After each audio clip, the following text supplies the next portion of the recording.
In the glittering courts of Europe, where jewels sparkled brighter than the stars and elegance was everything, royal women were worshipped as symbols of grace, beauty, and refinement. Their portraits showed perfection, flawless skin, flowing gowns, and poise that seemed divine. But beneath those silken dresses, corsets, and layers of perfume hid a truth so foul that it could make even the poorest peasants wrinkle their noses in disbelief. Behind the glittering masks of royal glamour were habits that were shockingly unhygienic, disturbingly unsanitary, and often deadly. The royals who ruled empires, dined with gold utensils, and commanded armies were living in filth that modern people would find unbearable. This is the dark, disturbing reality of the world's most powerful women and the 5 worst hygiene practices they lived by. Royal life was meant to be spotless, yet it was anything but. Cleanliness, as we understand it today, barely existed. The concept of daily baths was considered dangerous. Doctors in the royal courts warned that too much bathing could weaken the body and make it vulnerable to disease. So most royal women rarely, if ever, washed themselves properly. Queen Elizabeth I, for instance, proudly declared that she took a bath once a month, whether she needed it or not, and that was considered excessive. Many queens and princesses went months without immersing their bodies in water.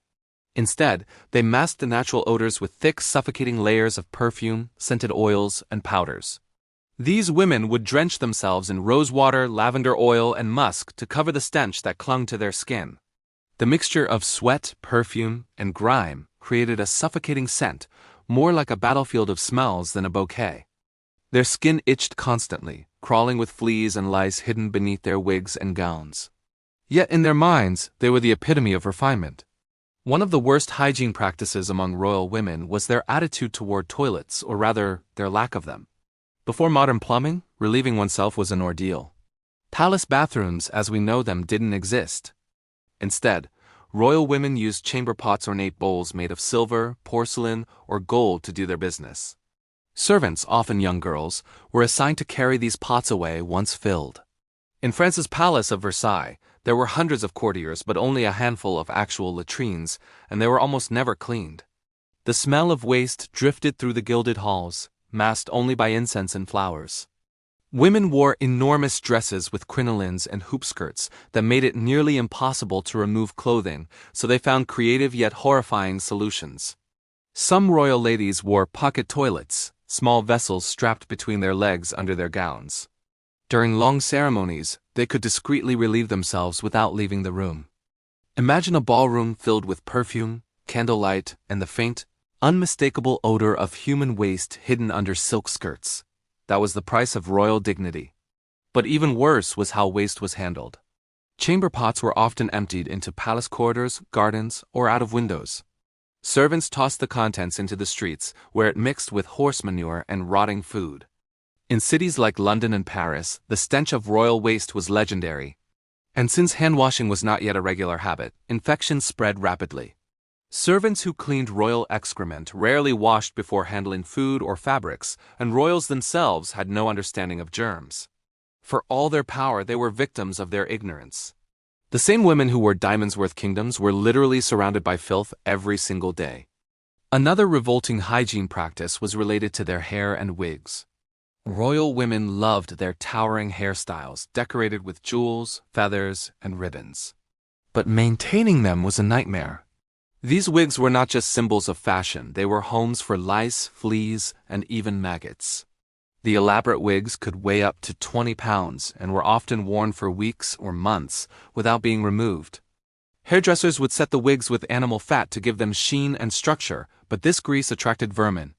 At night, royal women slept sitting up so their wigs wouldn't collapse or become infested further. Some even wore cages around their heads to keep rats from nesting in their hair while they slept. It wasn't uncommon for women to scratch their heads with long sticks called itching rods, because they couldn't reach under the wig to relieve the constant crawling sensation. Imagine being the most powerful woman in the kingdom, yet tormented nightly by tiny creatures feasting on your scalp. Queen Marie Antoinette was infamous for her monumental hairstyles, often rising more than a foot above her head. Her hair was powdered white, scented with violet or orange blossom, and decorated with small ships, gardens, or animals for court events. But that beauty came at a horrifying price. The The powders used on wigs contained lead and sulfur poisonous substances that caused rashes, sores, and hair loss. Many royal women suffered chronic headaches, skin infections, and even blindness from the chemicals they used daily. Yet, vanity triumphed over health.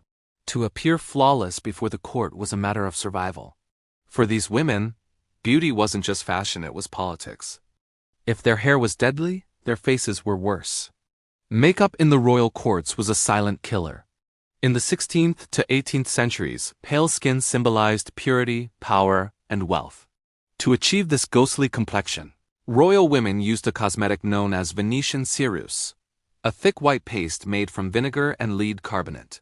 This lead-based makeup created a smooth, porcelain-like finish but poisoned the skin over time.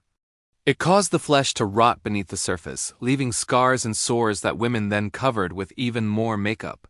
Queen Elizabeth I was one of its most famous users, and by the end of her life, her face was covered in layers of poisonous paint. Her teeth blackened, her hair thinned, and her skin turned gray. Many royal women died slowly, unaware that their beauty routine was literally destroying their bodies from within. But giving up cosmetics meant losing status, so they continued painting death onto their faces every morning. Their breath was no better. Dental hygiene was a luxury even royals couldn't afford. Toothbrushes existed, but they were rare and ineffective. Most royal women used powders made of crushed seashells, ashes, or even burnt bread to clean their teeth. The wealthy sometimes used honey or wine to rinse their mouths, believing it kept them fresh. In reality, it only made decay worse. Without proper cleaning, teeth rotted quickly. The stench of bad breath was so common that strong perfumes and scented gloves were used to hide it. Queen Catherine de' Medici was known to chew on cloves and mint constantly to mask her foul breath. Some women even had their blackened teeth gilded with gold to make decay look fashionable. But behind the smiles and royal portraits were mouths filled with infection and pain. And then came the corset, a symbol of elegance that was pure torture. Royal women laced their bodies into impossibly tight corsets that reshaped their ribs, crushed their organs, and made breathing difficult. These garments were rarely washed, as cleaning them ruined the fabric and shape. Sweat, oil, and dirt accumulated inside, breeding bacteria and rashes.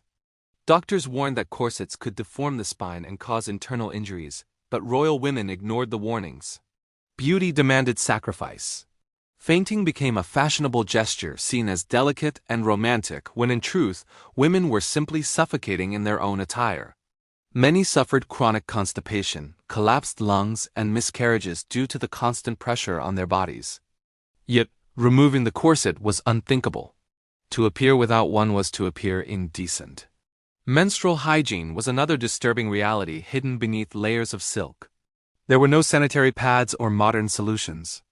Royal women used cloths, rags, or sometimes nothing at all, relying on the absorbent layers of their undergarments to manage the flow. Some used wool or sponges soaked in wine or vinegar as makeshift tampons. The risk of infection was enormous.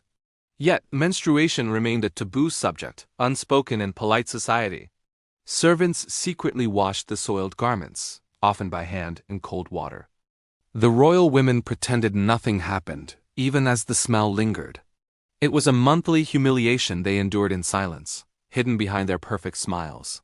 Even childbirth, a defining part of royal duty, was a filthy and dangerous ordeal. Hygiene during labor was virtually non-existent. Doctors and midwives didn't wash their hands, and instruments were reused between patients. As a result, many royal mothers died from infections now easily preventable. Queen Jane Seymour, Henry VIII's beloved wife, died from puerperal fever shortly after childbirth, likely due to unwashed hands and instruments. The same hands that touched chamber pots moments earlier could deliver royal heirs. It was the ultimate irony. Women who ruled nations were powerless against the filth of their own surroundings.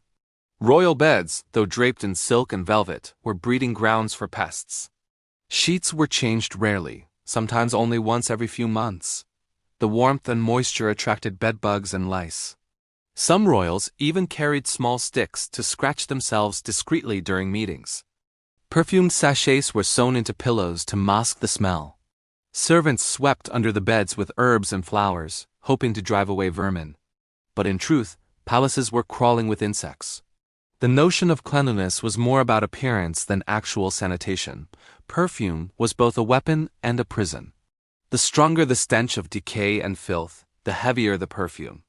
Royal women carried pomanders, small balls filled with herbs, amber, or spices to inhale during court gatherings.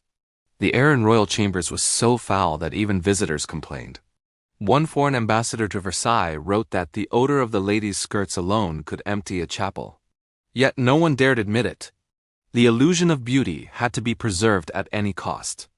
Ironically, while royal women lived surrounded by servants, luxury, and gold, their daily lives were far less hygienic than the peasants who worked in the fields. Peasant women bathed in rivers, washed their clothes regularly, and lived in open air.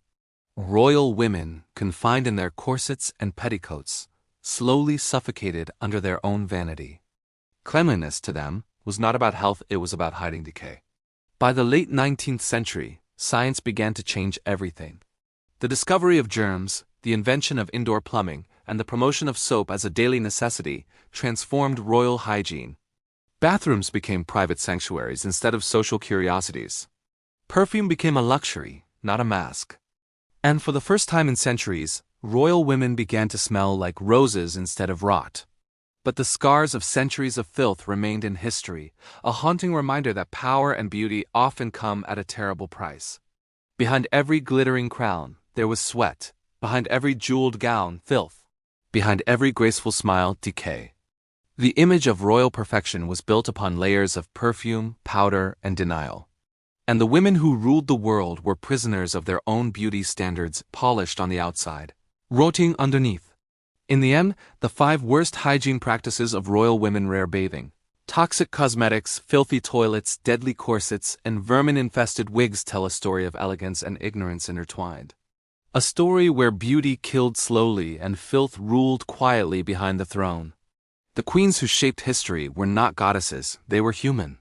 Fragile, flawed, and living proof that beneath every royal robe lies the same truth. No amount of gold can hide the stench of decay.